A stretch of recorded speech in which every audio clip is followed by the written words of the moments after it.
आइए जिंदगी को करीब से समझने की कोशिश करते हैं। जय मानवता साथियों, मैं हूं शकील प्रेम और आज हाजिर हूं अपनी एक कविता के साथ। आइए जिंदगी को करीब से समझने की कोशिश करते हैं। जिंदगी क्या है? एक संयोग, एक मौका, एक ऋण या एक प्राकृतिक दुर्घटना? अरबों शुक्राणुओं की उस यात्रा पर गौर करें जिसमें से कोई एक शुक्राणु ही डिंब तक पहुंचने में कामयाब हुआ। इसके बाद की यात्रा और भी अद्भुत है। जरा सोचिए कि शुक्राणु से भ्रूण बनने तक, भ्रूण से शिशु बनने तक, शिशु से बालक, बालक से किशोर और किशोर से युवा होने तक की हमारी यात्रा कितनी दुविधाओं से गुजरकर पूरी हुई है। सच तो ये है कि एक कोशिका से अनंत कोशिकाओं का ये अविश्वसनीय सफर मात्र एक प्राकृतिक संयोग भर ही होता है। जिस दिन हम इस सफर को समझ जाते हैं, उसी दिन से जीवन की ये अद्भुत यात्रा एक मौका बन जाती है। इस मौके के साथ ही हमें यहाँ तक पहुँचाने में प्रकृति, परिवार और परिवेश की अहम भूमिका होती है। इस तरह जिंदगी का ये सफर दूसरों का उपकार बन जाता है और हम ऋणी हो जाते हैं। जिंदगी के आखिरी क्षणों तक प्रकृति, परिवार और परिवेश का ये ऋण हमें चुकाना ही होता है।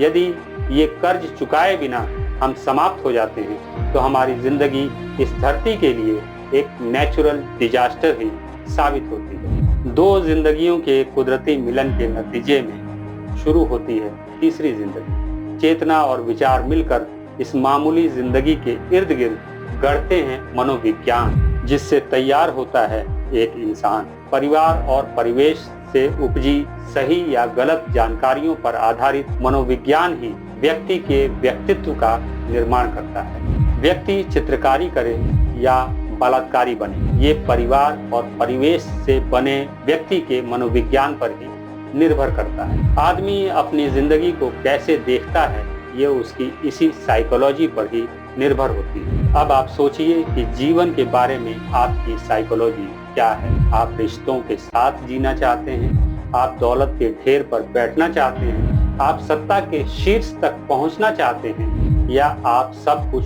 पाना चाहते हैं? क्या आपके लिए जीवन का उद्देश्य यही है? यदि जीवन का यही उद्देश्य है तो क्षमा कीजिएगा, आपका जन्म सामाजिक प्राणी के रूप में होना ये एक नेचुरल डिजास्टर से ज्यादा और कुछ नहीं। ऊंचे ख्वाब देखना या महत्वाकांक्षी होना इंसानी फितरत है।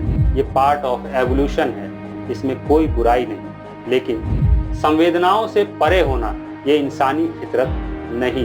हमदर्दी के बिना हम कीड़े मकोड़ों से भी एक पायदान नीचे गिर जाते हैं। जहां एक ओर करोड़ों बच्चे भूख से तड़पते हों, लाखों फुटपाथों पर सड़ते हों, हजारों बेमौत मरते हों, सैकड़ों जुल्म सहते हों, करोड़ों इंसानों की इस पीड़ा से खुद को अलग कर किस रिश्ते की बात करते हैं आप? लाखों के मुंह से निवाला छीनकर दौलत का ढेर लगा भी दें तो उससे हासिल क्या होगा?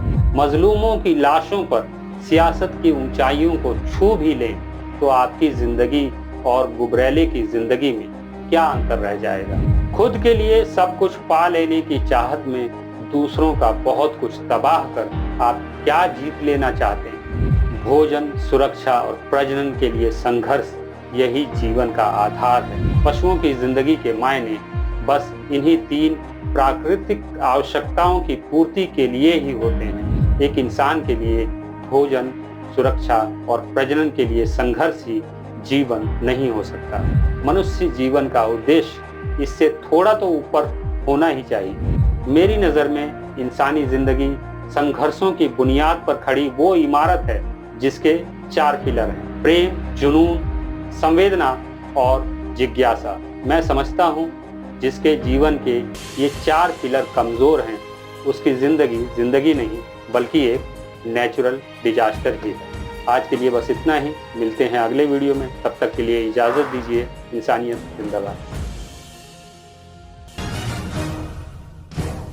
आपको हमारा यह वीडियो कैसा लगा कमेंट बॉक्स में जरूर बताएं और हमारे इस चैनल को सब्सक्राइब जरूर करें। सदियों से फैलाए गए अंधविश्वास और कुरीतियों के विरुद्ध वैज्ञानिक चिंतन के साथ खड़ा यह चैनल दुनिया को समझने का आपका नजरिया बदल देगा। धन्यवाद।